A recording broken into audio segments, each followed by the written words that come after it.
I'm Sheriff Mike Gormley with the Faribault County Sheriff's Office.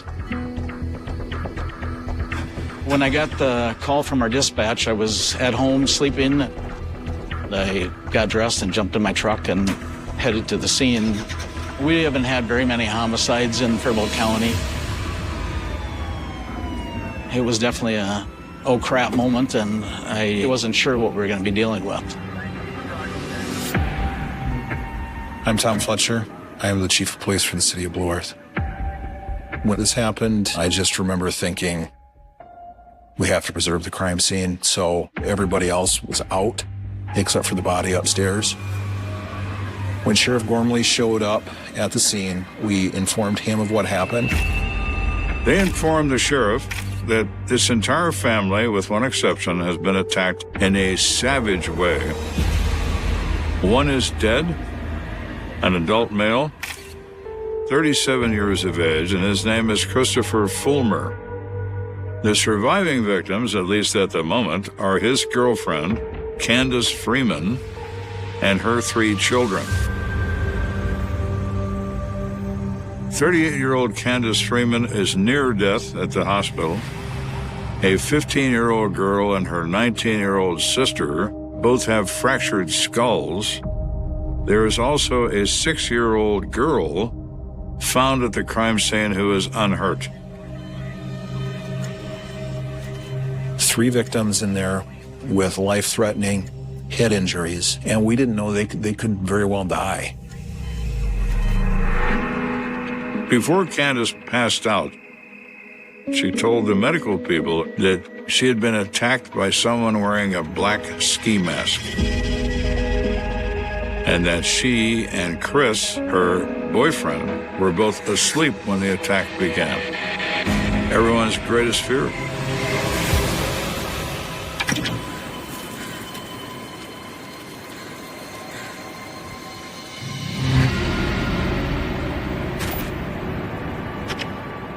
We entered the house and we were just kind of going slow, just taking a look at, trying to see what we had. I was taking some pictures. There was definitely blood down on the couches and on the floor as we worked our way around. We ended up going upstairs into the bedroom where the assault had happened.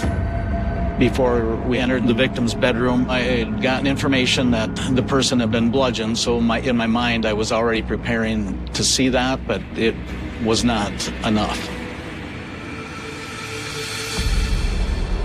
Saw the deceased laying there with his head that was very badly damaged. Looked like it was bludgeoned with something very heavy.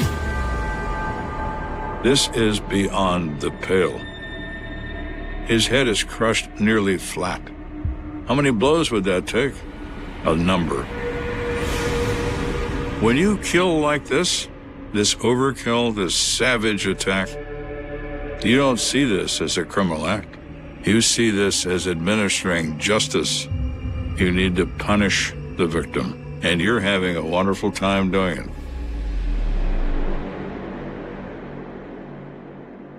I haven't seen these pictures in a long time. It's exactly as I remember it. It was so much blood. So much blood. Next to the deceased victim is the blood-soaked pillow where Candace was sleeping. You can see here is the little girl's bed. She was 6, and she was sleeping in their room at the time. There's blood on her bed even. It's like a little handprint there of blood. When the 2 adults were attacked, how much of that did she actually see? Hard to say. We thought that this was something that was very cold. Who could do this to kids? It's always the collateral damage that makes you the most upset sometimes, particularly when it involves a child.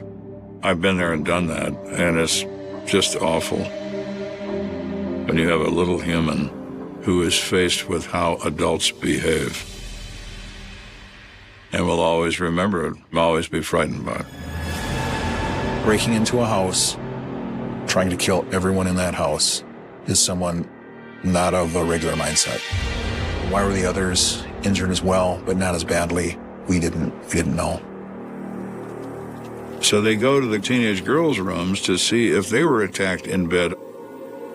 There's no blood in that room, no anything. So the likely scenario is a 6-year-old in total alarm runs out of the master bedroom, goes to get her sisters to say there's something happening. They then come into the master bedroom and probably try to put a stop to it. Then they themselves are attacked and injured, but not as severely as the two in bed. Then the perpetrator leaves.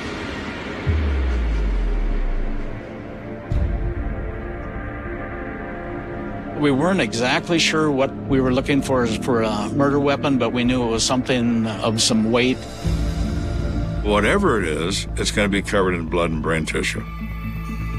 We had people looking just to try and see if we could find anything, but we did not find the murder weapon. If he comes here with a weapon, his intention is to use it. And if he removes it, his intention is to perhaps use it again. Is he on his way to somebody else's house? Well, he could be. The worst thing about homicide investigation at the outset is not knowing. Where is he? What is he doing? That's a terrible feeling in your stomach. This person has to be found and neutralized.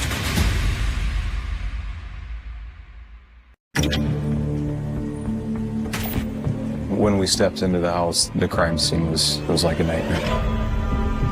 This has got to be the most horrific crime scene that I've ever seen. That is a very frightening thing for the residents of Blue Earth, Minnesota. There is a killer in their midst who did a horrible thing to sleeping residents. Neighbors living next door to where the homicide took place say they're still trying to come to terms with what happened. It was very shocking, very tragic. We were extremely surprised and a little scared when we found out what was exactly going on. Middle of the night, somebody is killed in their bed. Yeah, that put a lot of people in panic mode. There was fear around town. Who was this and what's next?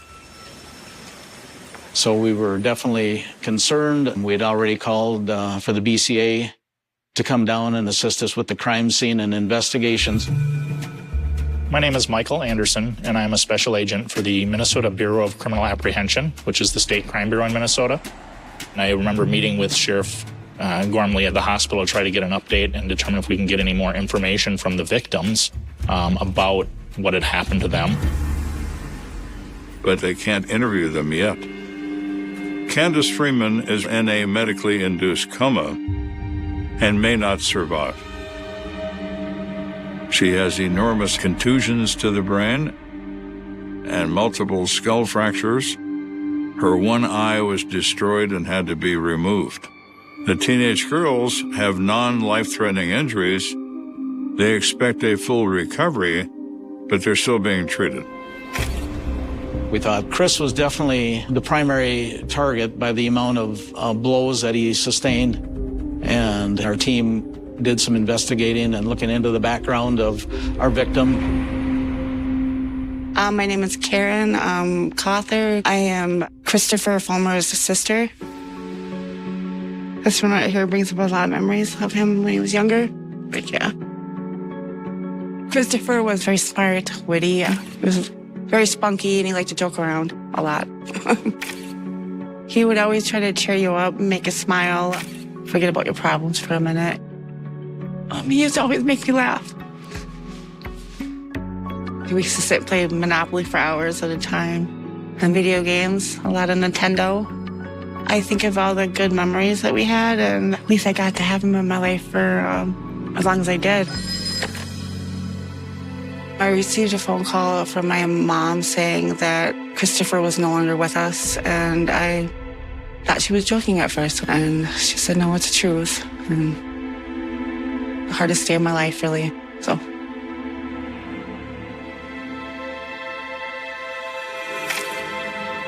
We did discover that he was previously married. He had a son. At the time he was born, Christopher was so happy, over the moon. I haven't seen him smile so big in forever. He was really excited about it. He now lives in Blue Earth, Minnesota, because his ex-wife moved there with their son. He was just here for his son. It was all about his son. A few months ago, he met Candace Freeman. They have hit it off, and they have become an item. I know he really loved her. Just all around loved her personality and how caring she was and how good of a mom she was. So we are concerned about Chris Fulmer's ex-wife, Mary. Ex-partners represent the closest and most emotionally connected person who may develop a real hatred for someone. Could it lead to violence? Without question. It often does.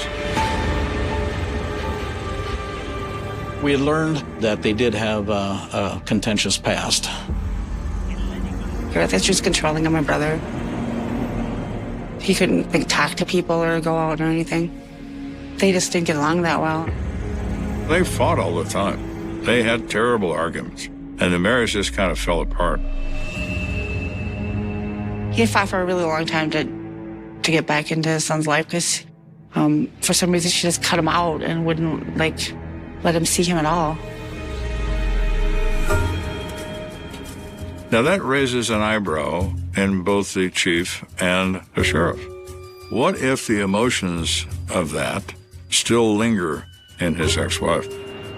I've been involved in cases where we have had contentious custody battles that ultimately resulted in violence and even homicides. What if Mary allows those emotions to come forward and they begin to eat at her? The thought of his ex-wife having something to do with what happened to him did cross my mind. I just didn't know what to think at the time. As far as, the type of perpetrator, it could have been male or it could have been female at that point. We didn't know. We just had Candy's description that it was someone in a mask. That's all we had. One of the key things we do for investigating crimes is determine do people have an alibi. When they spoke with Mary, she says she was in another state and where she had been for some period of time. They said, who can confirm that? And she provided them with several names. We looked into her story. Chris's ex-wife was not in town at the time. So she's eliminated as a suspect. We need a new one, and we need a new one right now. We need to look at Candace Freeman, who was also savagely attacked. She is married. They are separated, but still legally man and wife. And his name is Brian Freeman. Initially, you do look into exes or currents. We're not ruling anybody out. So they want to speak to Brian Freeman. And lo and behold, I was notified that Brian Freeman had arrived at the hospital. he's in the waiting room. He's got his 6-year-old daughter with him because she's not hurt at all. Is he there as a caring spouse and father? Or is he there to learn more about the brutal damage he did to his own family? We are about to find out. Brian seemed to be willing to talk to us. So we find a room that's not being used that we can do an interview with him in. You can just tell me how you were notified of this incident and what you know. I had a missed call on my phone, so I picked it up and I seen it was my daughter. I'm sorry, I'm a little shaky. It's okay. He appeared to be acting concerned. He was very nervous. But our first impression when Brian showed up was that he had just showered, and that was odd. The fact that he took a shower before he came in was suspicious. I'm probably going there in my pajamas if I got out of bed. I'm not taking the time to take a shower. Well, Brian, you can wash away blood, but you can't wash away guilt.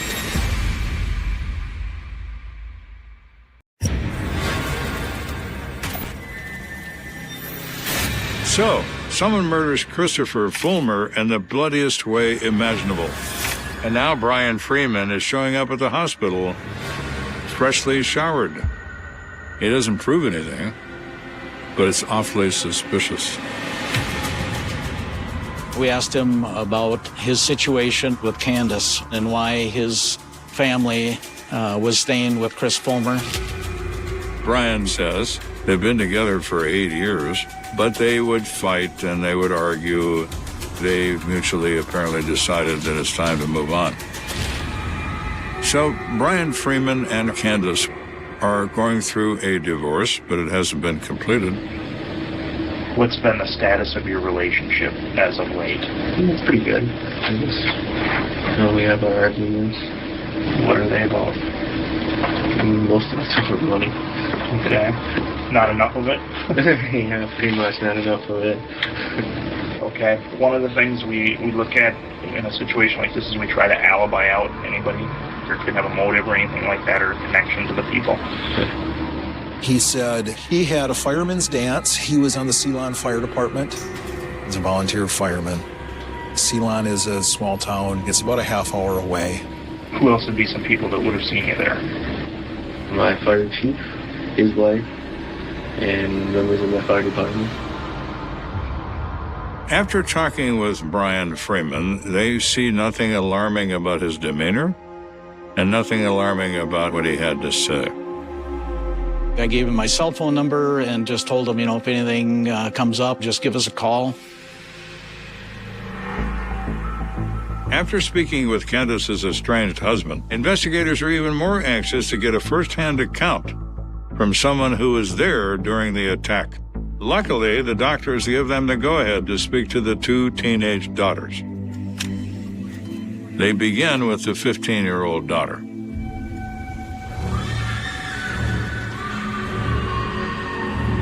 I woke up to hear my older sister crying and yelling out my mom's name. And then when I got upstairs, I noticed my mom's friends and my mom and my sister's faces covered in blood. And then I blacked out and didn't wake up until I was in the hospital. When the investigators question the eldest daughter, the 19-year-old, she gives a similar story. She said she was awakened by screaming. She ran into the room and saw a man wearing a ski mask was attacking her mother. She went toward him, and she was struck in the head and doesn't remember anything after that. But the investigators learned something interesting. Those girls independently report that they refer to Brian Freeman as Dad. He's been a loving father toward them, but he's actually their stepfather. It turns out that Candace was married once before to their biological father, Richard Messina. We had learned that he had not had contact with his daughters since 2010. Candace had filed for an order for protection on him because of some allegations of abuse. Is it possible that Richard Messina decides to attack this family? Humans are capable of any level of violence against any level of victim. If you don't believe that, then you better not be a homicide detective because you're not going to do very well at it. We did track down her ex-husband, and he was interviewed at the sheriff's office. They say, well, Richard, what is the case between you and your ex-wife? We got married in September 30th of 95 or 96. We were married 5 years. Just right at 6 years, we got our divorce. She tried claiming child abuse on me 3 times in a year. I got a lawyer and I proved her wrong, and I did. So, have you ever been charged? No. There was a contentious relationship there, but I don't feel like it was something that really stood out as like over the top. Like, oh my gosh, this guy's really angry. He was abiding by the conditions of the OFP. He didn't want to violate that. Where were you at yesterday? Yesterday I was at Dawn's place. We didn't leave the house all day. He had a girlfriend who lived in Dundas, and he was with her all that weekend. He didn't sneak down, take a 2-hour drive to Blue Earth, take a 2-hour drive back. So we ruled him out as a suspect because he had a rock-solid alibi. Gormley and Fletcher are running out of leads. They head to the medical examiner's office to determine if perhaps the autopsy can reveal a clue. When we got the autopsy results back, it showed that Chris had received 11 strikes to his head, causing cerebral damage and ultimately his death. The type of weapon we were probably looking for, judging by the condition of his head, it was probably a flat handle, a sledgehammer, the back of an axe, something like that to make that chopping smash wound. The other interesting thing about the autopsy, there are no defensive wounds on Mr. Fulmer. He is killed immediately. But that didn't matter. He doesn't want to just kill him, he wants to erase him. So after that discussion with the coroner, Fletcher returns to something he's been wondering about for some time. Who made the 911 call? When Matt Hotzler was first dispatched, he was told that there was an open line and they weren't really sure what was going on at the residence. I called dispatch and I said, hey, would you send me that 911 tape? Because as far as I knew, no one had listened to that 911 tape yet. 911 emergency. Hello? The original 911 call, there was just kind of a blank air for a while. Hello, where you at? Hello? Hello? I remember the hair on my neck just standing up because it was a male's voice who comes on the telephone and he's panting hard. And he said, There's been a murder. There's what? Who's this? Can you give me the address? and then the line goes silent and it's done. Because the dispatcher failed to listen to the male voice, that call got dispatched out incorrectly. Fletcher realizes that's the killer. The only other male in that building is dead. Whoever killed him made the call.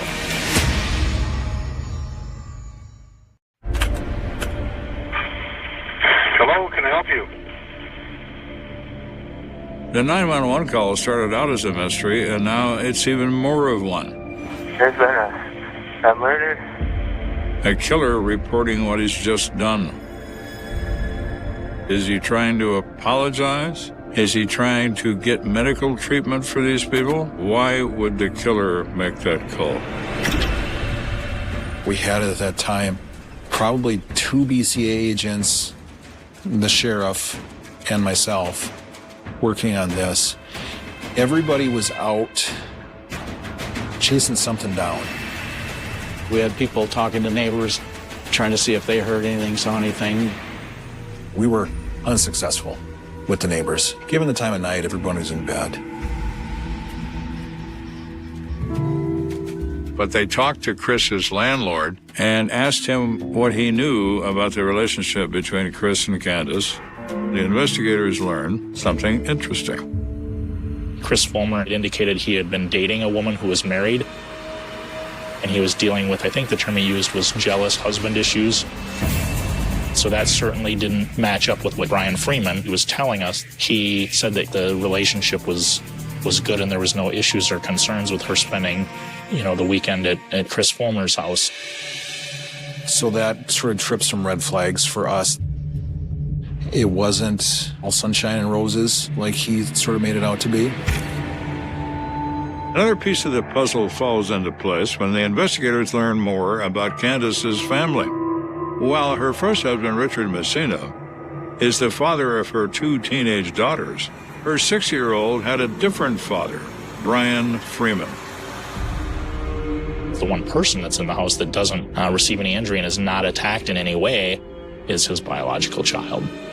So we were looking at that to try and put that together as far as, is he a possible suspect here? Agent Anderson and I, with that information, decided to go to take another chat with Brian at the hospital in Rochester.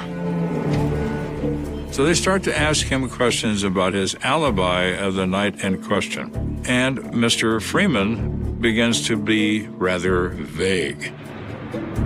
He initially said he was at this volunteer fireman dinner in a town 45 minutes away. He suddenly doesn't remember what time it was over. He further adds that people were drinking heavily, and it's possible they wouldn't remember he was there. He was very shaky and very nervous. It was raising our suspicion with Brian. Before he left the hospital, I had asked if I could look in his vehicle. He's somewhat reluctant, but he finally said, yeah, you can search it. The truck, of course, is a mess. A lot of junk and a lot of trash, but they find something that's very interesting indeed. We were able to find a black ski mask that was very concerning. The daughters said that the person in the house assaulting them was wearing a black ski mask.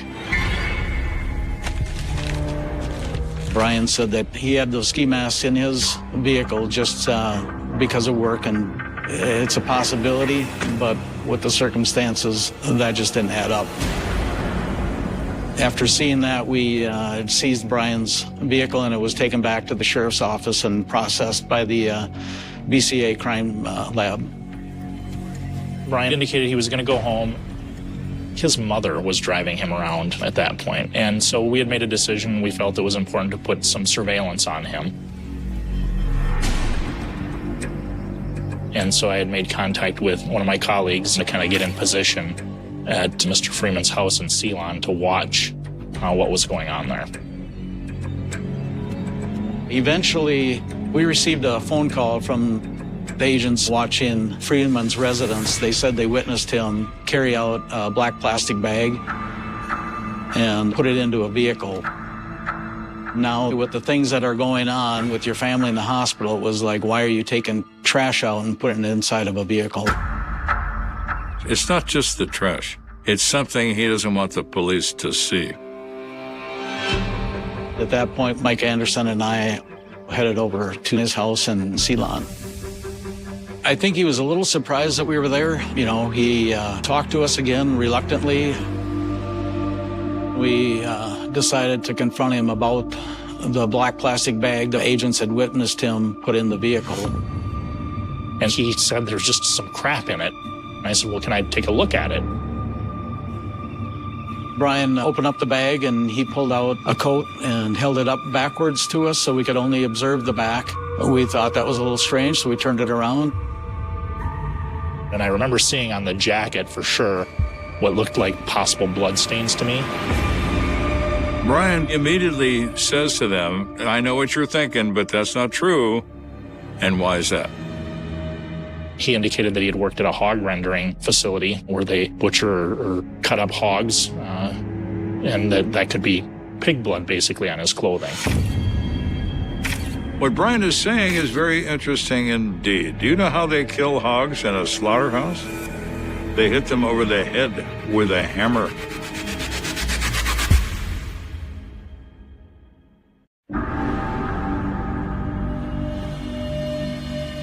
Mr. Freeman says that blood is from a slaughtered animal. Well, that might be true in his mind, but I don't think that blood is from a pig. At that point, I can't let that evidence walk away, right? So I tell him, look, I'd like to take these clothing and have that tested, and if it turns out it's pig blood, that's great.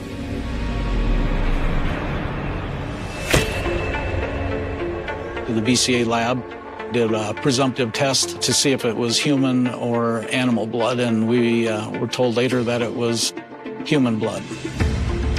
They don't have enough yet to make an arrest. They're close, and they know it. So they subpoena his phone records and read his texts. What the text messages showed is that Candace and Brian had problems. He's concerned for his marriage in the text messages. One of his messages, he stated, scared that you're going to leave and not come back. He was worried that Candace was going to leave him for Chris, and he was worried that his daughter was going to be moving away with them as well. We do have motive, definitely, with Brian showing that he was worried about Chris. At this point, we need to have a more in-depth conversation with him about what his involvement may or may not be in this investigation.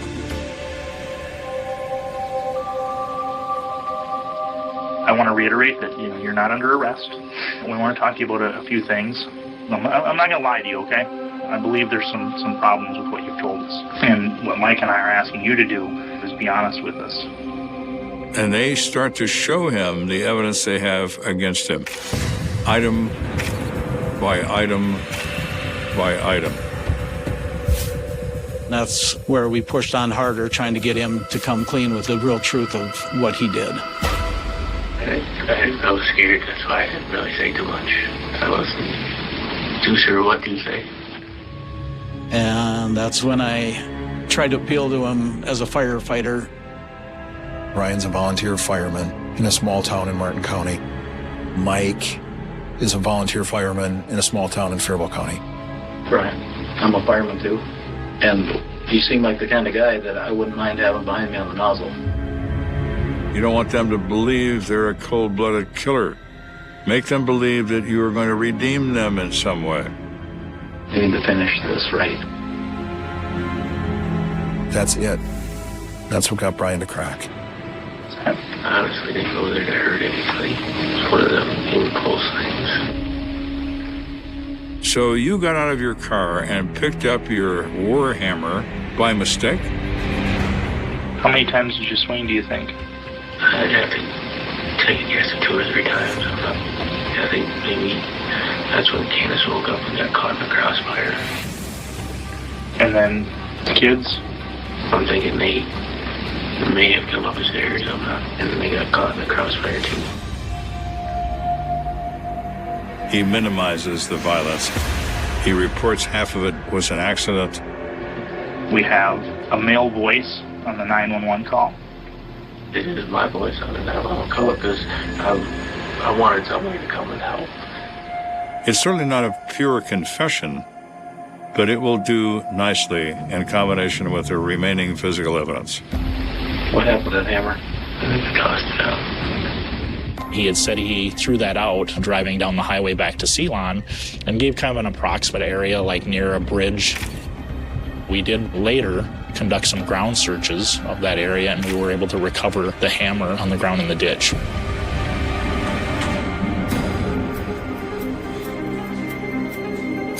After talking with Brian Freeman, prosecutors and the investigators all believe they have a fairly clear picture of what really happened that night.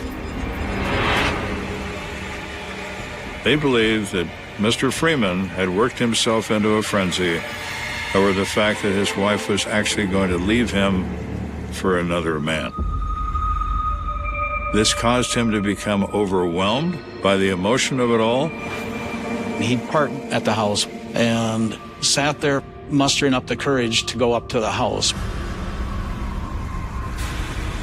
He was getting more and more angry, I would suspect, the more time went on, before he finally reached the point where he decided to get out of his vehicle, walk down the street, and made entry into the house.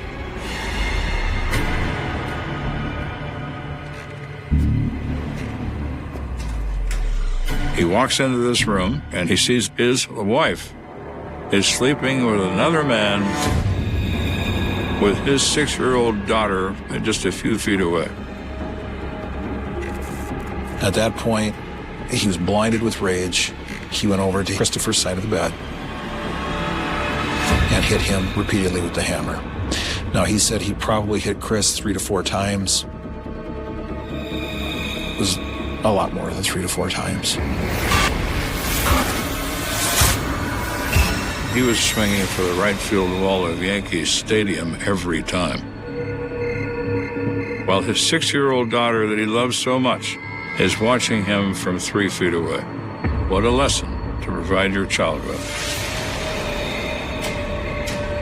The evidence showed that after he was done hitting on Chris, he started hitting on Candace.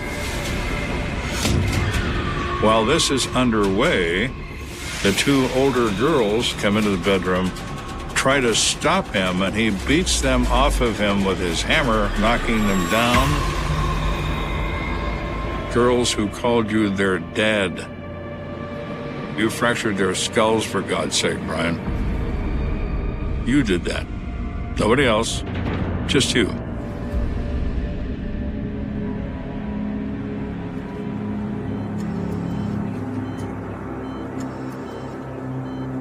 Approximately 4 days after the incident, Candace came out of her coma. Police revealed to her who they've arrested for this crime.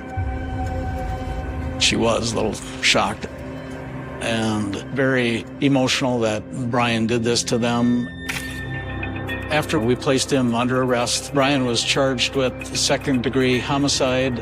He entered a guilty plea in a plea agreement. And he is scheduled to get out of prison in 2045. It's been hard the last couple months, just thinking about it again. The hardest part for me is not having the closure. So, but I know he knows that I love him, but it's just hard. In a little town like Blue Earth, it's just hard to believe that that kind of horrendous crime can happen. When I talk to Candace, she remembers something that you shouldn't have to remember. And same with her girls. But they're trying their best to go on with their life. Candace and her girls came to our office they brought us some goodie packages, so it was nice to actually see them up and about and healing quite nicely. No one wants to believe that someone that they loved is capable of harming them. They really don't. They believe they live in a safe place with safe people, and no one ever does live in a safe place with safe people.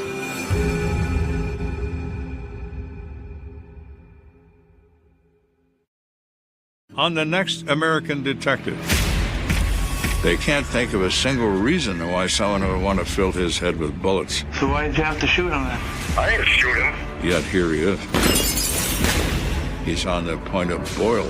Did you shoot that man? And boom, boom, boom. London, 1888. The city lived with two faces.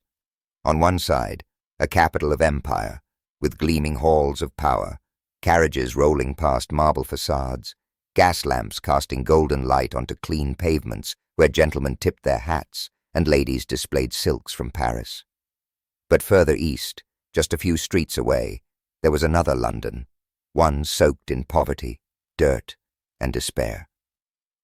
The East End, Whitechapel.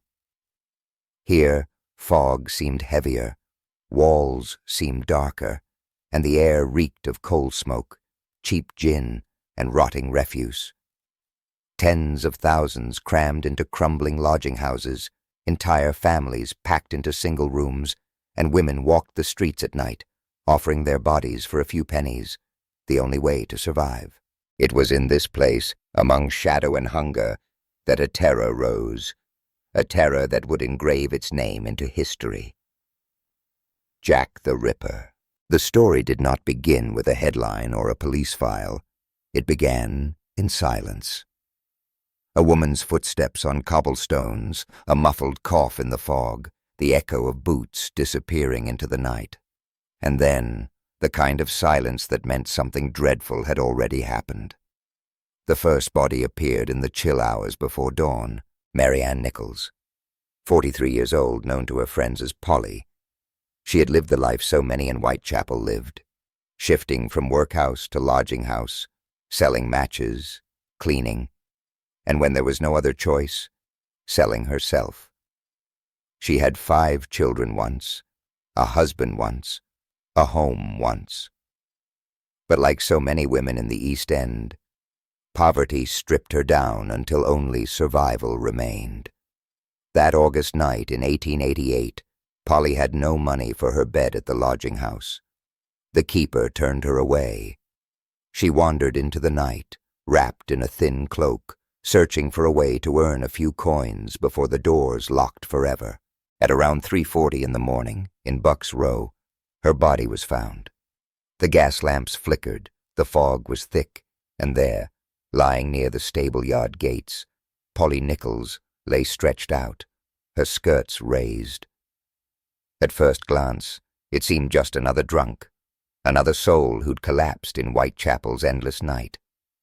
But then someone noticed the stillness, the unnatural cold.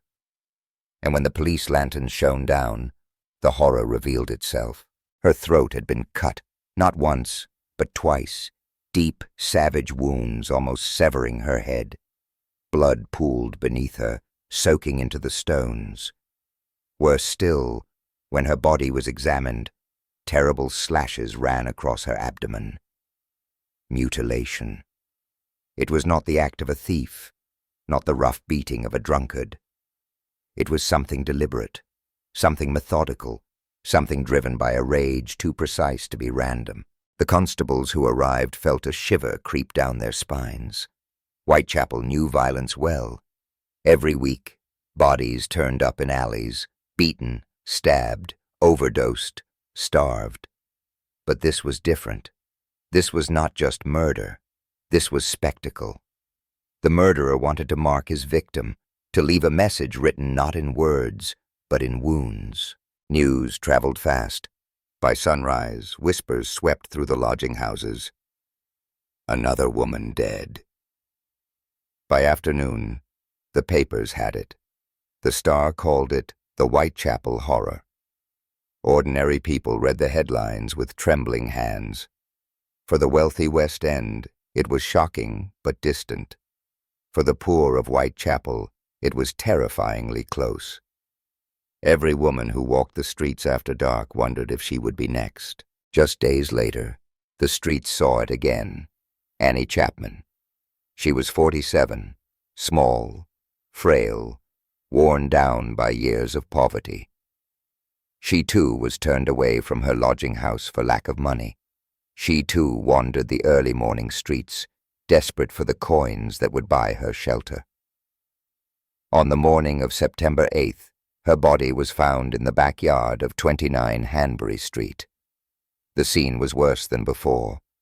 Her throat had been cut, her abdomen ripped open, her organs partially removed. The killer had worked quickly, in near darkness, and yet with terrifying precision. The doctor who examined her body whispered that the murderer must have some knowledge of anatomy. He cut with purpose, with a skill that suggested more than drunken frenzy. Rumors spread instantly. Was it a doctor, a butcher, someone who worked with knives daily? Whoever he was not clumsy. He was calculating. Now the fear turned to panic. The women of Whitechapel who had little enough to protect them felt suddenly marked, hunted. Some carried sticks. Some traveled in pairs. Others stayed indoors when hunger told them to go out. But hunger is stronger than fear, and the killer knew it. Meanwhile, the press began to weave the story into something larger than crime. They painted the East End as a labyrinth of sin, a breeding ground for monsters. The respectable classes devoured every grisly detail, and with every headline the shadow figure grew. He had no face, no name, only the sense of a predator hiding in the fog. Then letters arrived, addressed to the Central News Agency, written in red ink, taunting, mocking. "Dear boss," one began, "I keep on hearing the police have caught me, but they won't fix me just yet. I have laughed when they look so clever and talk about being on the right track." The writer signed it with a name that would become immortal. Yours truly, Jack the Ripper. The name stuck like a knife in the city's imagination. Before, he was the Whitechapel murderer. Now, he was a phantom with a name, a legend born in ink and blood. Jack the Ripper. And Jack was not done. In the early hours of September 30th, the Ripper struck twice in one night. First, Elizabeth Stride. She was found in Dutfield's yard, her throat cut, her body still warm. Some believed the killer was interrupted, that he fled before finishing his work. But less than an hour later, Catherine Eddowes was discovered in Mitre Square, and there the Ripper unleashed his full fury. Her face mutilated, her abdomen slashed open, organs removed with surgical precision. The cobblestones ran with blood. London had never seen such savagery. The newspapers screamed. The city boiled with fear. Detectives worked day and night, questioning hundreds, chasing shadows, peering into every lodging house and tavern. But the Ripper slipped through the fog, unseen, untouched. By now, the terror was no longer just Whitechapel's. It was London's. It was the world's. The newspapers carried the story across the seas. From New York to Paris, readers imagined the gaslit alleys of the East End, the knife flashing in the dark, the women's screams swallowed by fog. Jack the Ripper became a myth even as he still walked the streets. But amid the fear, there was fascination. People bought newspapers just to see the latest horror.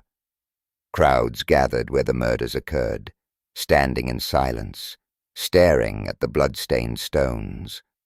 Even respectable women, escorted by husbands, came to gawk at the scene of death.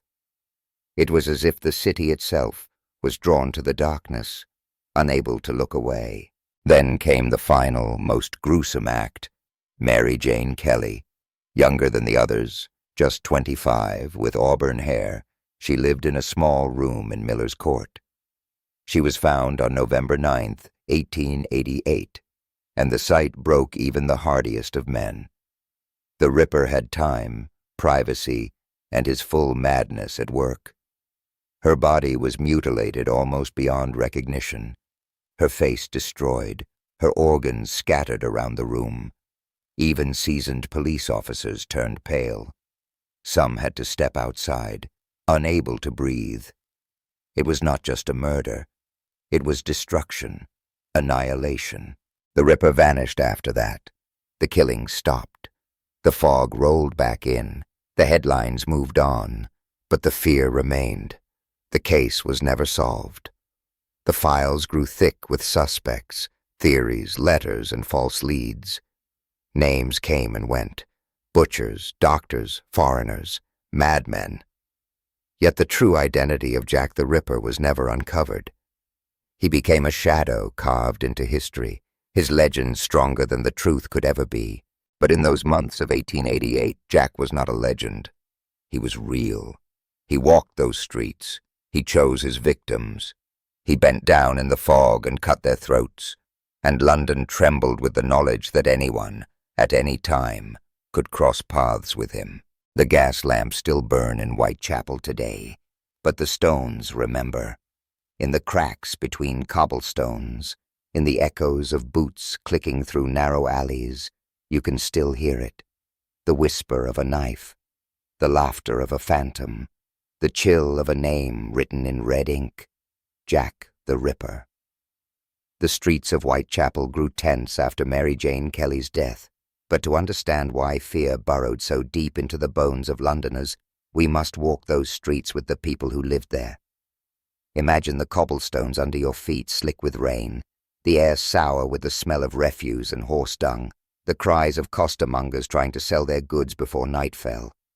Everywhere, faces hollowed by hunger, children barefoot and shivering, mothers clutching tin mugs of weak tea, men stumbling out of gin palaces with the dull glow of intoxication in their eyes. This was a world where survival left little room for hope, and into that bleak landscape stepped a killer who seemed less man than phantom. After each murder, life did not stop. It could not. People still had to earn their pennies, still had to scrape together rent, still had to huddle in rooms packed with strangers, coughing in the dark. But a new rhythm entered the city, a pulse of paranoia. Women checked shadows more carefully.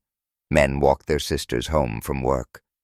Every sudden noise, a bottle smashing, a cart creaking, a cough in the night, made heads snap around. They said the Ripper walked among them, invisible, watching, and perhaps he was. Because whoever he was, he understood his hunting ground perfectly. The East End was crowded, chaotic, with a police presence stretched thin and disorganized. The Metropolitan Police, headquartered at Scotland Yard, and the City of London Police both held jurisdiction, often clashing, often miscommunicating.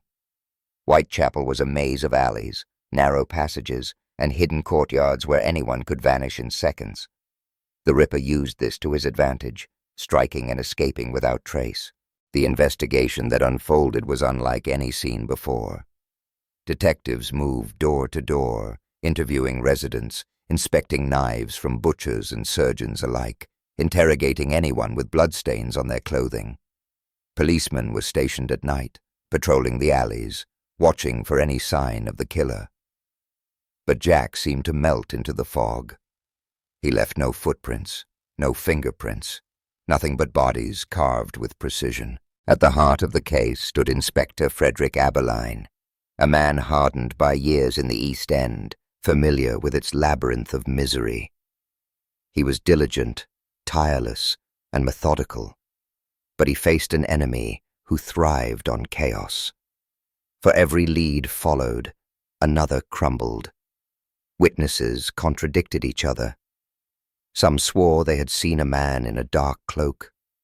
Others spoke of a sailor, a butcher, a gentleman with a top hat. The descriptions overlapped, blurred, dissolved. It was as if Jack wore 100 faces, or none at all. Then came the letters. The first, written in red ink, bore the chilling words, "Dear Boss." The handwriting was jagged, the tone mocking. The writer promised more killings, more horrors. He even claimed he would clip the ears off his victims as trophies. The press printed the letter, and London gasped. Some dismissed it as a hoax, the work of a journalist hungry for sensation. But then, weeks later, a small package arrived containing half a human kidney, preserved in spirits, with a note that read, "From hell." The handwriting was crude, the spelling childlike. The writer claimed to have eaten the other half, fried. Whether genuine or not, the effect was devastating. The city shuddered.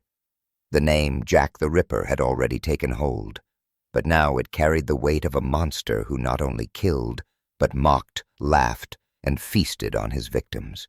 Every detail dripped into the public consciousness. The papers turned the murders into serialized dramas, describing the bodies in grotesque detail. Editors understood the appetite of their readers, and readers devoured every word. It was horror as entertainment, fear sold for a penny at the corner stand.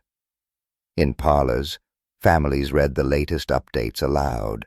In pubs, men slammed newspapers on tables and argued about suspects.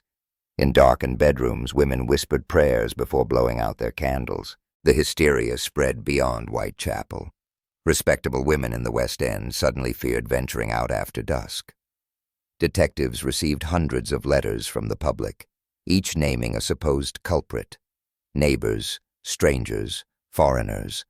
Hatred swelled against Jewish immigrants, who were already scapegoats in a city rife with prejudice. Graffiti appeared on walls. "The Jews are the men that will not be blamed for nothing." Those words, found scrawled in chalk near the site of one killing, sparked riots. The police quickly erased the message, fearing it would ignite further violence. But the damage was done. Through it all, the Ripper vanished like smoke. He struck, he mutilated, he disappeared. The murders were his only signature, and even those felt like messages written in code. Some saw them as symbols, rituals, the work of a madman with a purpose only he could understand. Others believed he was taunting the police, demonstrating their impotence with each new victim, and the fear began to twist into something darker: fascination. Ordinary people, horrified yet compelled, sought out crime scene tours, wandering alleys where blood had once stained the stones. They traced the steps of the victims, whispered theories, bought pamphlets with lurid titles. Jack the Ripper had become more than a killer. He had become a spectacle, a shadow play on the walls of Victorian London. But to the women of Whitechapel it was no spectacle. It was survival. Every night they asked themselves the same question: walk the streets and risk the knife, or starve? The choice was no choice at all. Hunger drove them into darkness, and the Ripper waited. He knew their desperation, and he used it against them. As the investigation faltered, rumors of suspects spread. Some pointed to Montague John Druitt, a barrister with a troubled mind, found drowned in the Thames not long after the murders ceased. Others whispered of Aaron Kosminski, a Polish barber plagued by madness, known for his hatred of women. Still others suspected a surgeon, a royal conspiracy, even the Queen's own physician. Each name carried weight. Each theory burned briefly, but none could be proven. The police were drowning in false leads. They interrogated lunatics, locked up vagrants, shadowed doctors and slaughtermen. Yet, with each arrest came disappointment. None fit the crimes perfectly. None could be tied to the murders with certainty, and the city mocked them. The press ridiculed Scotland Yard, calling its detectives bumbling, incompetent. Politicians demanded answers. The police tightened patrols, but the killers slipped through regardless. What made the terror so paralyzing was the sheer invisibility of the threat. Jack could be anyone. The man selling matches on the corner, the quiet figure in a lodging house, the gentleman tipping his hat in the street. No one could trust a stranger, and yet everyone was a stranger in Whitechapel. Suspicion poisoned the air as thoroughly as the fog. The murders, brutal as they were, carried an aura of ritual. The cutting of throats, the opening of abdomens, the removal of organs. It was too deliberate to be random. Doctors whispered that the killer had medical knowledge. Surgeons shook their heads, unwilling to believe one of their own could be behind such savagery. But butchers, too, were skilled with knives. So were slaughterhouse workers, tanners, even soldiers. The pool of suspects was endless. And then there was the question that chilled everyone. Why? Robbery was never the motive. The women had little enough to steal, and yet coins were often left untouched. Rage alone could not explain the precision of the cuts. Was it hatred? Was it lust? Or something else entirely, something ritualistic, something meant to shock the city itself? The answer never came. Instead, the silence grew heavier, broken only by the cries of another discovery, another victim. Each body told its own story. Each wound spoke of hands that moved with both fury and control. And as London trembled, Jack the Ripper grew into more than a man. He became a symbol, an embodiment of fear, of darkness, of the violence that lurked beneath the surface of civilization. Whitechapel in 1888 was a place where the line between life and death blurred in the fog, where hunger could kill as surely as a knife, where desperation led women to walk streets haunted by a predator no one could stop. And through it all, the gas lamps flickered, shadows stretched long, and somewhere out there, a man with a blade watched and waited. The murders had transformed the city. Law enforcement reeled, the press thrived, the public gorged on fear, and yet no one saw the Ripper's face. Perhaps someone brushed shoulders with him in a crowd. Perhaps he stood beside a constable, unseen. Perhaps he laughed in a pub, invisible in plain sight. The only certainty was the echo of his crimes, echoing down narrow alleys, echoing across the years. A throat cut in the dark, a body abandoned, a city trembling. Jack the Ripper, whoever he was, had carved his name not just into flesh, but into history, and the story was far from over. The city had become a theater of shadows, and Jack the Ripper its invisible actor. Every night, Londoners held their breath, waiting for the curtain to rise on another atrocity. The fog pressed low, the gas lamps glowed faint, and every figure slipping through the alleys seemed a possible killer. It was not just the murders themselves that terrified London, but the silence between them, the unbearable waiting, the sense that a knife hovered just out of sight. Police patrols multiplied. Detectives combed the streets. Constables with rattles and whistles were stationed in alleyways, boots pounding against cobblestones as they traced familiar routes again and again. Yet for all their vigilance, The killer seemed untouchable. He did not strike when expected, and when he did, he struck with such speed and precision that pursuit was useless. The frustration of Scotland Yard deepened with every passing week, and Inspector Aberline, who knew Whitechapel's twisted lanes better than most, grew more restless, driven by a feeling that the city itself was mocking him. In the public imagination, suspects bloomed like weeds. One day it was the foreign sailor seen wandering drunkenly near the docks. The next day, a butcher's apprentice, carrying a knife roll home at dawn.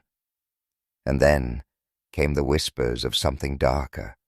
Men of wealth, men of education, men who would never be suspected if not for the sheer perversity of the crimes. People began to believe that Jack was not one of them, not a man from Whitechapel, but someone above them, someone who descended into their alleys only to satisfy his monstrous appetite. This belief was fed by the wounds themselves. Doctors examining the victims noted that the mutilations were not haphazard. They were deliberate, targeted, some organs removed with what seemed like anatomical knowledge. The police sought the advice of surgeons, pathologists, even professors of medicine. Many agreed. The killer had skill. Not the precision of a master surgeon, perhaps, but certainly more than a common brute. He cut quickly, under cover of night, in near darkness, and yet managed to remove organs cleanly. The implication was terrifying. Was Jack a doctor, a medical student, a butcher who knew the language of flesh? Or was he something worse, a man who practiced until he perfected the art of killing? The press seized upon these theories and magnified them. Papers printed grotesque sketches of the victims, descriptions of their wounds, and wild speculations about the killer's identity. Headlines screamed about the East End monster and anatomical fiend. Editors understood that horror sold, and in Jack the Ripper they had found the perfect storm: blood, mystery, and an enemy who could be anyone. But for the women of Whitechapel, it was not a story. It was survival. Each evening, as darkness crept across the city, they faced the same terrible choice: stay indoors and starve, or walk the streets and risk becoming another headline. Some clutched shawls tighter around their shoulders. Some prayed before leaving their lodging houses. Others drank gin until courage or numbness carried them out the door. Their lives had been precarious before Jack, but now every footstep in the dark felt like walking toward death. The killings also exposed the chasm between London's classes. For the poor, Jack the Ripper was a terror stalking their doorsteps, a phantom who could strike anyone desperate enough to sell her body for coins. For the wealthy, it was a gruesome entertainment, an exotic horror contained within the slums of the East End. Carriages carried gentlemen and ladies into Whitechapel just so they could see the crime scenes, peering at blood-stained walls as though attending a macabre exhibition. They clutched the latest editions of the Illustrated Police News, with its lurid drawings of women screaming in alleyways, and they gasped and whispered. But they were safe. The knife would never touch them. This gulf in perception enraged the residents of Whitechapel. They were not spectacles. They were not grotesque curiosities. They were people, hungry, desperate, but human. And yet in the eyes of polite society, they were little more than fodder for a story. The Ripper himself seemed to exploit this divide, choosing victims whom the world would ignore until their deaths forced attention. Each body was a protest carved in blood, though the meaning of the protest remained forever unknowable. In September, the killings reached their most chilling crescendo. 2 murders in one night, the double event. Elizabeth Stride and Catherine Eddowes. Stride's body, discovered in Dutfield's yard, bore only the cut throat, as if the killer had been interrupted. Some believed the Ripper had been startled by a passer-by, his ritual incomplete. And so, within an hour, he struck again in Mitre Square, unleashing his fury upon Eddowes with such brutality that seasoned detectives staggered at the sight. Her face was slashed, her organs removed, her body left as a message to the city. You cannot stop me. In the aftermath, Inspector Aberline stood in Mitre Square with lantern light flickering against his face, his boots sticky with blood on the stones. He knew then that they were not dealing with a common killer. They were dealing with someone who understood not just anatomy, but fear. Someone who knew how to manipulate the city itself, how to turn every headline, every whisper into another blade. Jack was killing not just women, but London's sense of safety, of order. He was cutting into the very fabric of the city. It was after Eddowes's murder that the infamous chalk scrawl appeared. The Jews are the men that will not be blamed for nothing. Written on a wall near the scene, it was quickly erased by police, fearing anti-Jewish riots. But the words lingered, feeding suspicion, breeding paranoia. Foreigners were spat upon in the streets. Immigrant communities felt the sting of blame. And the Ripper, whoever he was, had succeeded again. He had turned neighbor against neighbor, citizen against citizen. The letters kept coming. The Dear Boss letter, the Saucy Jack postcard, the From Hell note with its grisly half-kidney. Were they real? Hoaxes? No one could say. But the effect was the same. They kept the terror alive. Every new letter was printed in the papers, dissected by the public, debated in pubs and parlors. And the Ripper, real or imagined, laughed from the shadows. As autumn deepened, so too did the sense of inevitability. Everyone knew the killings would continue. Everyone knew another woman would die. The question was when, and where, and who. And then, on November 9th, 1888, came Mary Jane Kelly. Unlike the others, she was murdered indoors, in her tiny room at Miller's Court. The privacy allowed the killer to indulge his darkest impulses without fear of interruption. The brutality of that murder surpassed all before it, her body mutilated almost beyond recognition. Detectives recoiled. Even hardened journalists turned pale. And London gasped. That murder marked the peak of the Ripper's reign. After Mary Jane Kelly, the killings stopped. Silence returned to Whitechapel. Not peace, but silence.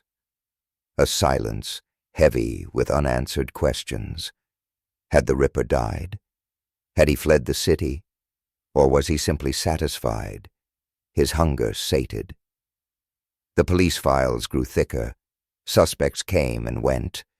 Theories multiplied. But the knife was never found, and the hand that wielded it was never revealed. And so Jack the Ripper slipped from the fog of 1888 into the fog of history. But he left behind more than corpses. He left behind a city forever changed, a legend that would outlive all the men who hunted him, a mystery that still gnaws at the imagination of the world.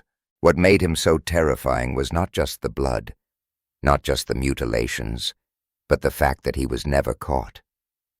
The killer who walked those alleys, who leaned close enough to smell gin on his victim's breath, who cut their throats while the city slept. He was never given a name, never put in chains. He remained free, perhaps laughing, perhaps vanishing, perhaps blending back into the crowd. That is the true horror, that Jack the Ripper might have walked away, his hands washed clean, his face forgotten, his secret buried in time. And as the city healed, as the gas lamps dimmed, as the years rolled on, the legend only grew stronger. Jack the Ripper had murdered not only women, but certainty. He left behind questions with no answers, wounds with no closure, and that, perhaps, was his greatest crime. The autumn of 1888 ended with the Ripper's final known murder, and with it came a strange kind of silence. Whitechapel, a district that had lived under the shadow of a knife, awoke to find the killings had stopped. No more mutilated bodies in alleys, no more lanterns revealing butchered forms on cold cobblestones. But the silence was not comforting. It was suffocating. People did not feel safe. They felt watched. They feared that Jack was not gone, only waiting, and in truth, the Ripper's reign had carved wounds deeper than flesh. He had cut into the heart of London's law enforcement, exposing its weaknesses, its divisions, its failures. He had carved into the city's press, showing how quickly fear could be packaged and sold. And he had carved into the soul of the people, leaving scars that would never fully heal. The investigation that followed was sprawling, desperate, and ultimately futile. Police files grew heavy with names, statements, sketches, and letters. Inspector Aberline and his men exhausted themselves chasing leads that dissolved into nothing. Every butcher's knife was examined, every surgeon's scalpel questioned, every madman scrutinized, but the trail remained cold. And yet, suspects lingered, men whose lives would forever be haunted by whispers that they might have been Jack. One name was Montague John Druitt, a barrister and teacher, educated, intelligent, but plagued by personal demons. His family described him as unstable, prone to mood swings, troubled by the shadows of his own mind. In December 1888, just weeks after Mary Jane Kelly's murder, Druitt's body was pulled from the Thames, drowned. Some believed his suicide was confession enough, that he killed himself after unleashing the horrors on Whitechapel. Others dismissed it as coincidence, the end of a man broken by his own despair. But his name remained in the files, a ghost suspect forever tied to the mystery. Then there was Aaron Kosminski, a Polish immigrant, barber by trade, tormented by madness. He heard voices, they said, voices that whispered commands, voices that filled his head with violence. He was known to despise women, particularly those who sold their bodies on the streets. In time, he would be committed to an asylum, where he lived out his days muttering to himself in padded rooms. Some detectives swore he was the Ripper, pointing to his proximity to the murders, his instability, his hatred. But no evidence ever bound him to the crimes, only suspicion, thick as fog. Another figure was Michael Ostrog, a Russian conman and thief, a man of many disguises and endless lies. He was accused, suspected, interrogated. But again, nothing concrete tied him to the mutilations. He was a criminal, yes, but perhaps not that criminal. And then there was the theory that chilled many. What if Jack the Ripper was a man of medicine? A surgeon, a physician, a man trained to cut with precision. Names whispered included Sir William Gull, physician to Queen Victoria herself. Conspiracy theorists wove elaborate tales of royal secrets, of cover-ups, of prostitutes silenced to protect a scandal involving the throne. The idea was intoxicating. Murder dressed in velvet, the Ripper cloaked not in rags, but in respectability. It made the mystery even more irresistible, but it also pulled it further from the truth, wrapping it in myth. The police never settled on one man. They chased each suspect until the trail crumbled, until evidence proved too fragile to hold. And as the years passed, the names blurred, the certainty dissolved. Jack remained faceless, untouchable. But if the Ripper's identity remained hidden, his legacy was anything but. He had changed the city itself. For the first time, London confronted the true scale of its poverty. The murders forced eyes west of Whitechapel to look east, to see the misery, the overcrowding, the desperation that birthed both victims and killers alike. Politicians spoke of reforms, of housing, of sanitation. Journalists wrote of the filth, the gin-soaked despair, the children raised among rats. The Ripper had forced London to look at its underbelly, and what they saw was uglier than even his knife. The murders also transformed the press. Newspapers had always reported crime, but Jack the Ripper was the first killer to become a media phenomenon. His crimes were serialized, dramatized, turned into headlines that sold out editions by the thousands. He was not just a murderer. He was a story, unfolding in real time, with every gruesome detail splashed across front pages. This frenzy would echo into the future, shaping the way media covered crime forever. From Whitechapel onward, murder could be spectacle, tragedy could be entertainment, fear could be profitable. But beyond the newspapers, beyond the files, the people of Whitechapel carried the deepest scars. For them, the Ripper was not myth, but memory. They remembered Mary Ann Nichols, Annie Chapman, Elizabeth Stride, Catherine Eddowes, Mary Jane Kelly, not just as victims, but as neighbors, as women with names, voices, and lives. The city called them prostitutes, but in Whitechapel they were mothers, sisters, daughters, women who laughed and sang and suffered like anyone else. Jack the Ripper stole their lives, and in doing so, stole the fragile sense of safety from everyone around them. The aftermath brought no closure. Each year that passed, the case grew colder, and yet the fascination grew hotter.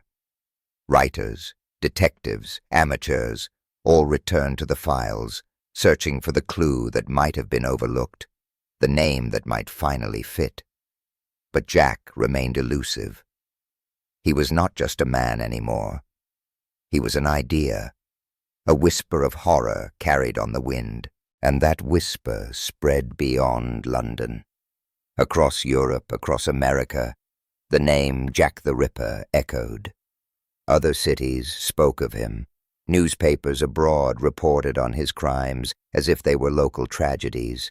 He became a symbol of the dark lurking within modern cities, proof that progress and civilization could not smother the primal violence hidden in human hearts. He was the phantom of the industrial age, the shadow cast by gaslight and smoke. What made him unforgettable was not only the brutality of his murders, but the mystery that cloaked him. A killer caught becomes a man, flesh and blood, confined by a cell, remembered by a single name. But a killer never caught becomes legend. He becomes every shadow in every alley, every boot step in the fog, every stranger's face in the night. Jack the Ripper was never captured, and because of that, he never truly died. For those who lived in Whitechapel, the memory of those months in 1888 never left. Mothers told their daughters never to walk alone. Men remembered the sound of whistles piercing the night, the rush of constables toward another body. Even decades later, the words Jack the Ripper could silence a room, could draw forth stories whispered over gin, could freeze the heart of anyone who remembered. The city moved on, as cities always do. The alleys were cleaned, the lodging houses replaced, the victims buried. But beneath the progress, beneath the stone and steel of modern London, the old Whitechapel still lingers, and with it lingers the shadow of the Ripper. Tourists walk those same alleys today, guided by lantern light, listening to the stories of women butchered long ago. They stare at cobblestones as if they still hold the imprint of blood, and they whisper, because Jack's presence feels as real now as it did then. It is the absence of answers that keeps him alive. If the killer had been named, if he had stood trial, if he had been hanged at Newgate, his story would have ended. Instead, he dissolved into myth, into speculation, into endless possibility. Theories continue to bloom. Was he a doctor, a lunatic, a prince, a stranger? Each theory reshapes him, reinvents him, but none can pin him down. He is a mirror, reflecting the fears of every generation that peers into his story. And in that way, Jack the Ripper is eternal. His knife carved into history, his shadow cast across centuries. He reminds us that evil is not always caught, not always named, not always locked away. Sometimes it walks free, fading into the crowd, leaving only fear behind. The women he murdered are gone, but their silence speaks louder than words. Their blood cries out from the fog of 1888, a reminder of lives lost, of justice never served. And in every retelling, In every whisper of his name, the Ripper returns, not as a man, but as a warning that in the darkest corners of even the greatest cities, monsters can be born. Monsters who do not wear masks or claws, but faces we pass every day. Monsters who vanish into history, leaving us to wonder, was he the man who sold me bread? The stranger who tipped his hat? The neighbor in the next room? No answer will ever satisfy, because the true horror of Jack the Ripper lies not in who he was, but in the fact that we do not know. The silence after Mary Jane Kelly's murder was deceptive. On the surface, the killings stopped, but beneath that calm, the city churned with questions that would never rest. People whispered in pubs, in markets, in crowded lodging houses where beds were rented by the hour. They whispered in drawing rooms of the West End, behind lace curtains and polished oak tables. Who was he? Where had he gone? Was he dead? Or had he simply slipped into the crowd, another faceless man among thousands, walking freely while London trembled? The unanswered questions gave rise to something far more enduring than the murders themselves. Legend. Jack the Ripper became more than a killer. He became a myth. The foggy alleys of Whitechapel turned into a stage on which he still seemed to prowl, knife glinting in the gaslight. His absence became presence. His silence became noise, and the fascination grew. Scotland Yard closed and reopened the files year after year, with every new lead that surfaced. The police who had once rushed through blood-stained streets grew old, retired, or died, but their memories clung to them. Inspector Aberline himself, years after his retirement, admitted he still saw those nights in his sleep. He had walked through Mitre Square with the corpse of Catherine Eddowes at his feet, had stared into the wreckage of Mary Jane Kelly's room, and though he never found Jack, Jack had found a permanent place in his mind. For him, the case was unfinished business, a haunting he carried to his grave. The suspects lingered like ghosts, too. Druitt, the barrister drowned in the Thames. Kosminski, the mad barber. Ostrog, the swindler. Gull, the royal physician accused in whispers of conspiracies. Each name breathed life into new theories, each theory feeding the hunger of a public that could not let go. Writers published pamphlets, self-proclaimed experts lectured in smoky halls, and amateur sleuths pored over reports by candlelight. The hunt for Jack never ended. It only shifted from streets to pages, from footsteps in the fog to words on paper. What made the fascination unquenchable was not just the brutality of the murders, but the mystery that shrouded them. The wounds spoke of rage, of ritual, of precision, yet the man behind them remained invisible. It was as if Jack himself were mocking the city, even in his absence, whispering, "You will never know." That whisper grew louder as the years passed, echoing across decades, across oceans, across generations. The world changed, but the shadow of the Ripper lengthened. Wars came and went, empires rose and fell, but Jack remained. His name surfaced again and again in newspapers, in novels, in films. He became the archetype of the faceless killer, the phantom murderer who vanishes without capture. And with each retelling, he grew darker, larger, less human. He became not just a man who killed women in Whitechapel, but a symbol of fear itself. And yet, beneath the myth, the victims were still there.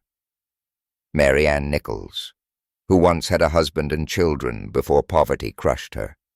Annie Chapman, who carried the weight of illness and hardship.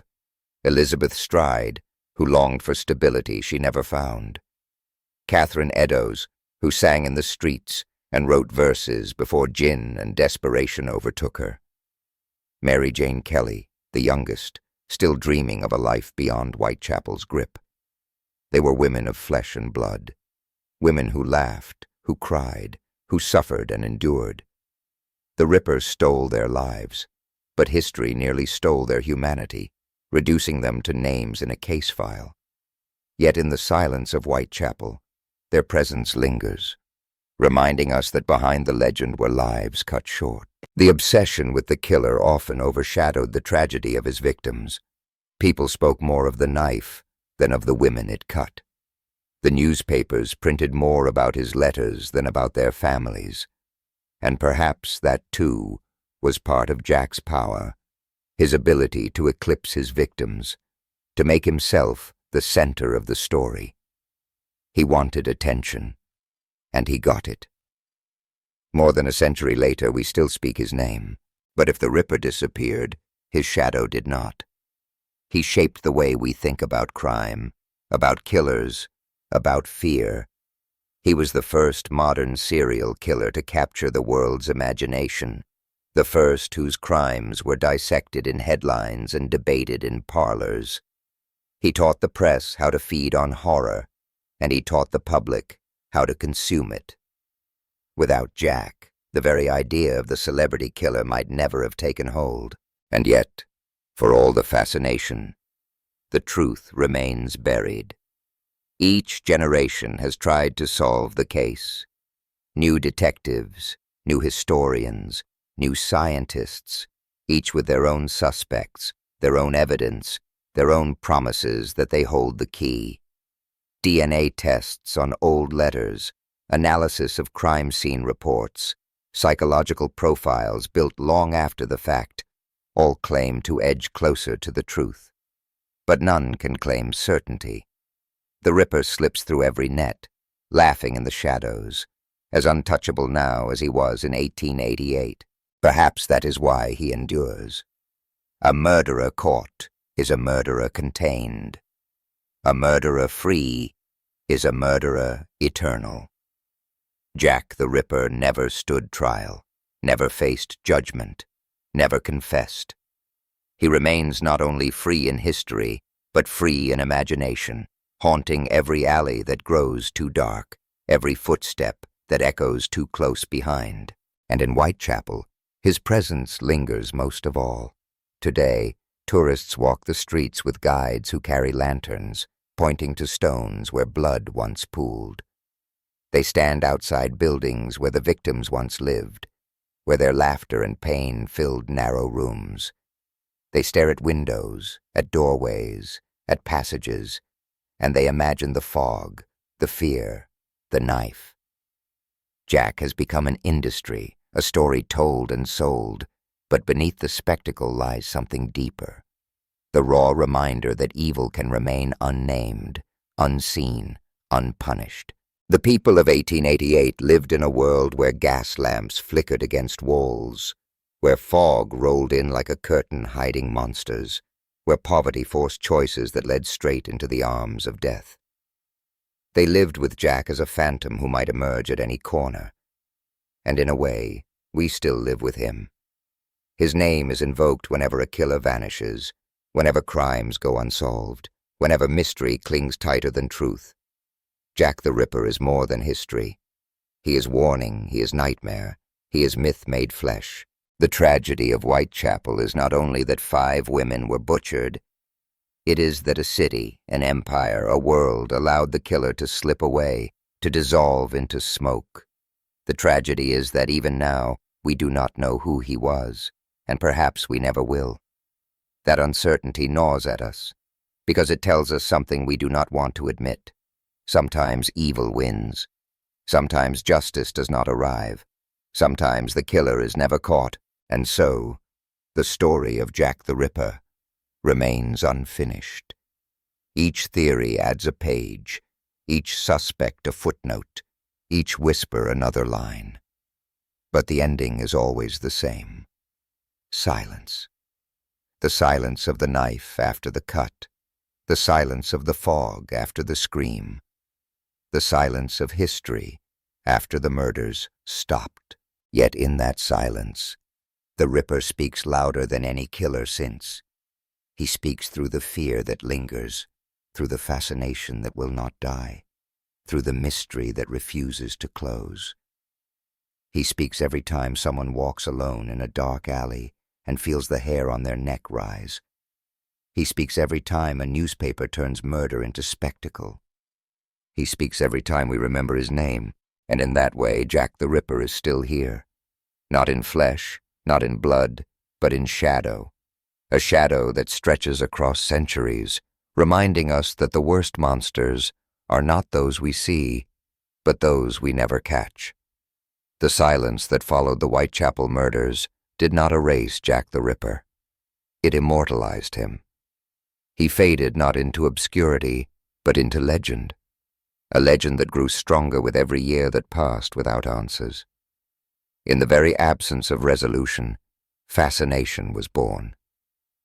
London moved on, but the shadow of those nights in 1888 stretched across time, whispering from the fog, clinging to the cobblestones, etched into the city's memory, like scars that would never heal.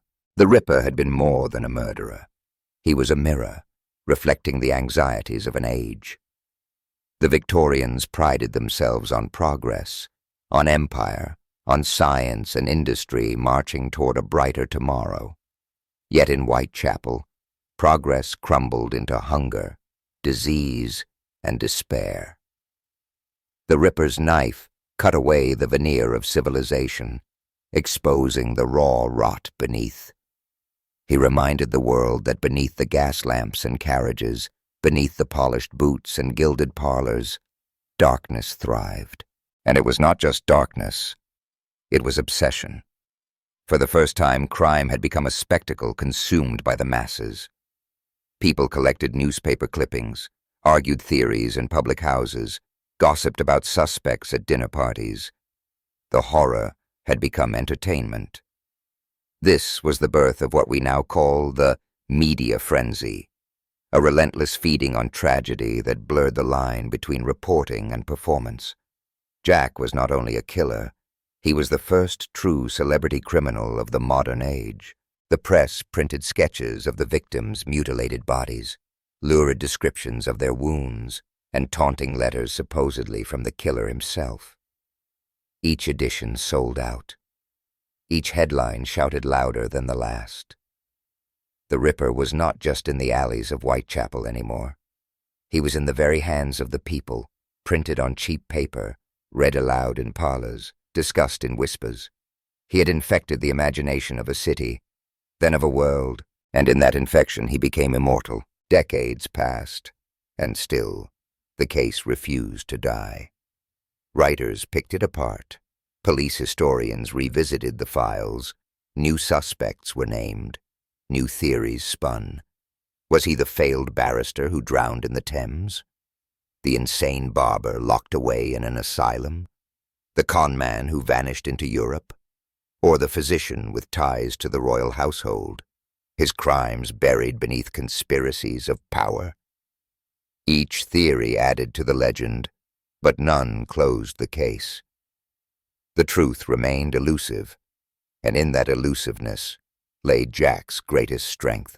For what terrified people most was not only the brutality of the murders, but the fact that the killer was never caught. The facelessness of Jack made him more terrifying than any murderer brought to justice. A captured killer has a name, a face, a story with an ending. Jack had none. He was the man you passed on the street, the stranger whose footsteps echoed behind you, the figure leaning in the fog. He was anyone. He was everyone. He was no one. That uncertainty was the true horror, and it lingered long after the blood had dried. Whitechapel itself changed. The narrow alleys were widened, lodging houses replaced, streets paved, shadows pushed back by brighter lamps. But the past clung stubbornly. Even as the 20th century dawned, people walked those streets and felt the echo of 1888, as if the fog still carried whispers, as if the stones still remembered blood. The East End became forever linked with the Ripper, as though he had branded the district with his knife, turning it into a name synonymous with terror. And while the city healed, the legend grew. Plays were written, novels published, films projected on silver screens. Jack became a character, an icon of evil cloaked in cape and top hat, his knife gleaming in the dark. Fictionalized, exaggerated, distorted, yet always rooted in those 5 terrible murders. He became the prototype for every faceless killer that followed, every monster who stalked the imagination of writers and filmmakers. He had transcended his crimes to become archetype, the predator in the dark, the shadow that never fades. But even amid the myth, scholars and detectives continued to search for truth. Files were reopened, evidence re-examined. Letters were studied for handwriting, stamps analyzed for DNA. Science advanced, and with it came hope that perhaps, even after a century, the killer's identity might be revealed. But every new revelation was met with skepticism, every supposed breakthrough unraveled under scrutiny. The mystery persisted, untamed. What made Jack so enduring was that he was never just one thing. To some, he was a lunatic driven by uncontrollable rage. To others, he was a skilled surgeon fulfilling twisted rituals. To conspiracy theorists, he was an agent of power, silencing women who knew too much. He was all of these, and none of them. He was whatever people feared most, projected onto the blank canvas of his unknown face. The women he killed were buried, but their names became immortal too, not as mere victims, but as anchors in the story. Nichols, Chapman, Stride, Eddowes, Kelly. Their names are recited like a grim litany, the toll of a bell echoing across time. Each name holds not just death, but life, a life stolen, silenced. And in remembering them, we remember that Jack's legacy is not only terror, but tragedy, because the true measure of his crimes lies not in the headlines, not in the myths, but in the humanity erased. 5 women, imperfect, poor, struggling but alive, were reduced to corpses on the stones, their final moments drowned in blood. Their laughter silenced, their dreams extinguished. They were not symbols, they were human beings.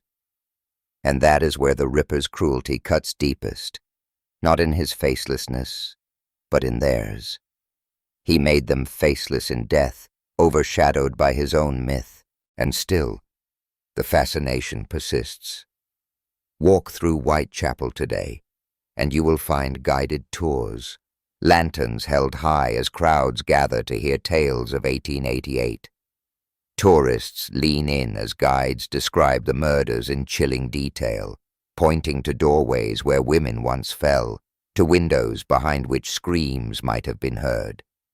People come from across the world to stand where blood once stained the cobblestones, to feel the shiver of history.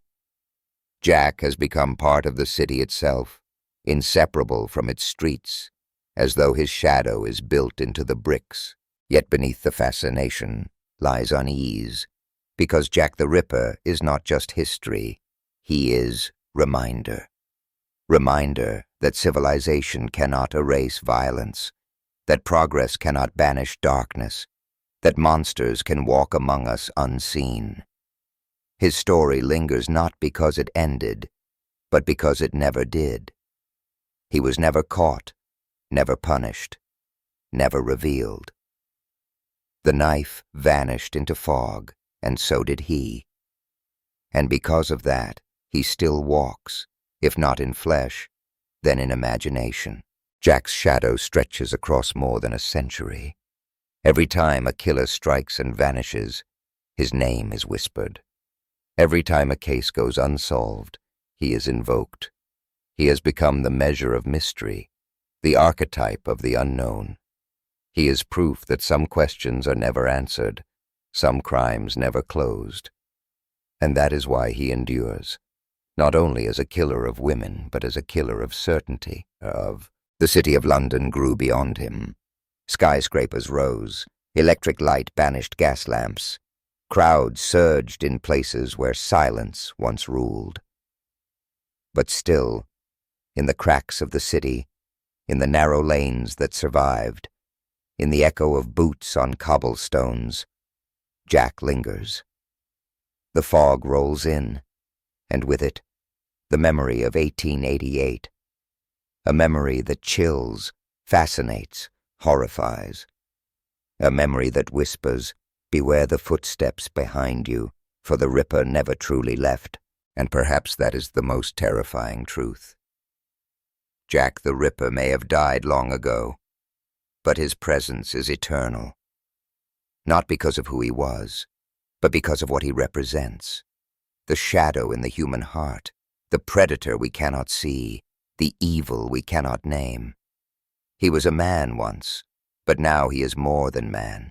He is myth, he is warning, he is the knife in the dark that will never be caught. Time passed, and yet the shadow of Whitechapel never lifted. The alleys were repaved, the lodging houses torn down, the gas lamps replaced with brighter lights, but memory clung to the air like a chill that could not be chased away.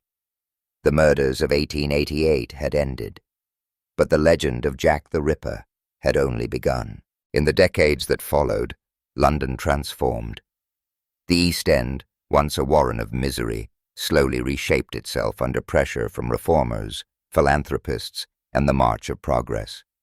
But even as buildings rose and poverty eased, tourists came, asking to be shown the places where the Ripper had walked.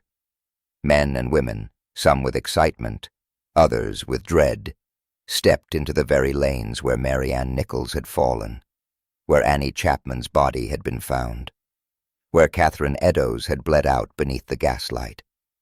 They leaned in, their imaginations filling with fog, hearing whispers in the stones, seeing phantoms in the shadows.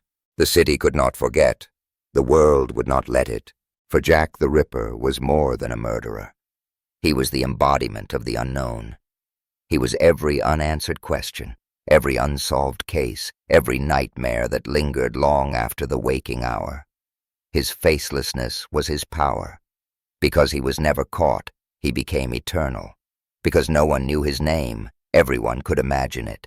Because his knife vanished into fog, it still gleams in the dark corners of our minds. He became the archetype, the nameless killer in the alley, the predator who strikes without warning, the shadow that slips away before dawn. Every story of faceless evil that came after bore his fingerprints. Every headline of a killer who vanished without capture echoed his legend. Every detective novel, every horror film, every tale of mystery and blood carried a piece of his shadow. And still, scholars, detectives, and enthusiasts return to him. Each generation believes it will solve the case. Each generation believes it will unmask the man who hid behind the name. New suspects emerge, new theories catch fire, new evidence is claimed.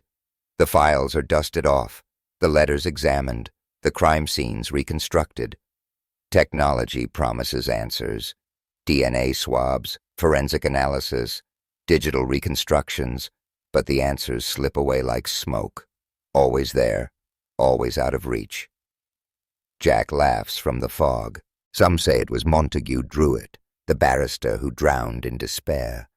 Others insist it was Kosminski, the mad barber whispering to himself in an asylum. Still others point to Sir William Gull, weaving royal conspiracies and forbidden secrets. Each theory finds believers. Each theory finds doubters. None silences the others. Jack remains faceless, a canvas onto which we paint our fears, and perhaps that is the true reason he endures. If he had been caught, he would have been a man, nothing more. His name would have been recorded, his body hanged, his story ended. But because he vanished, he became everything. He became the man you pass on the street. He became the stranger whose footsteps echo too closely behind you. He became the shadow at the edge of your vision, the figure in the fog, the nightmare that never fades. In Whitechapel today, guides lift lanterns high and tell his story. Crowds gather in silence, eyes wide, as they hear the names. Nichols, Chapman, Stride, Eddowes, Kelly. They walk the same stones, peer into the same darkened corners, and feel the same chill. The murders are more than history. They are presence. The fog may have thinned, but the fear remains. The stones still whisper of the knife. Jack has become myth, but myths carry power. He is invoked as a symbol of evil, of unsolved mystery, of humanity's dark underbelly. He is proof that civilization cannot erase savagery, that progress cannot extinguish the predator lurking in the human heart. He is a reminder that some crimes are not solved, some questions are not answered, some monsters are never unmasked. And yet, within the myth, there are truths that must not be forgotten. The victims were not symbols, they were not shadows. They were women who lived, who laughed, who struggled and endured. Mary Ann Nichols, who once had a husband and children. Annie Chapman, who fought against illness and hardship. Elizabeth Stride, who longed for stability. Catherine Eddowes, who wrote verses and sang in the streets. Mary Jane Kelly, young and full of dreams, trapped in poverty she could not escape. They were more than victims. They were human. Jack stole their lives, but he must not steal their names. The world remembers Jack, but it must also remember them. Without their stories, his story is nothing but shadow. Without their lives, his legend is empty. The true horror of the Ripper is not only that he was never caught, but that he reduced his victims to footnotes in his own myth. To speak their names is to resist that, to remind ourselves that behind the blood and the headlines were lives worth more than fear. And still, Jack walks with us, not in flesh, not in blood, but in memory, in imagination, in culture. He walks every time a headline screams of a killer uncaught. He walks every time a dark alley sends shivers down our spines. He walks every time we whisper his name, every time we wonder who he was, every time we feel the chill of footsteps behind us in the fog. Jack the Ripper is not dead, because he was never caught. He is not forgotten, because he was never named. He remains eternal, a shadow cast across centuries, a knife gleaming in the dark corners of our minds. He is warning and nightmare, myth and memory, fear and fascination. He is proof that some monsters do not vanish. They linger, and so the story of 1888 has no ending. The fog still rolls across Whitechapel. The stones still hold their secrets. The victims still whisper their names into the silence. And Jack the Ripper still waits, faceless, nameless, eternal. The knife has long since rusted. The hand that held it has long since turned to dust. But the shadow, that will never die,